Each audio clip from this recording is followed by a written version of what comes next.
ওমানে যুক্তরাষ্ট্র ও ইরানের মধ্যে চলমান পরোক্ষ আলোচনার মধ্যেই সামরিক হামলার হুঁশিয়ারি দিয়েছেন মার্কিন প্রেসিডেন্ট ডোনাল্ড ট্রাম্প।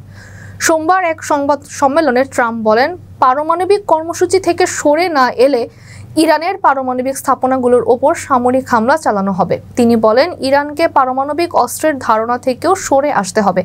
তারা কোনোভাবেই পারমাণবিক অস্ত্র রাখতে পারবে না। এই মন্তব্য তিনি করেছেন এমন এক সময়ে যখন ওমানে দফায় দফায় যুক্তরাষ্ট্র ও ইরানের মধ্যে আলোচনা চলছে।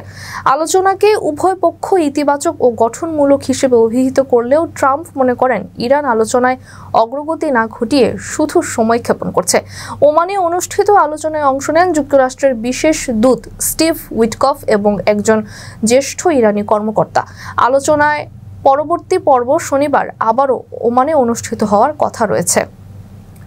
সূত্র জানিয়েছে, এই আলোচনাগুলো এখনও প্রাথমিক পর্যায়ে রয়েছে এবং উভয় পক্ষ একটি সম্ভাব্য চুক্তির রূপরেখা তৈরির চেষ্টা করছে।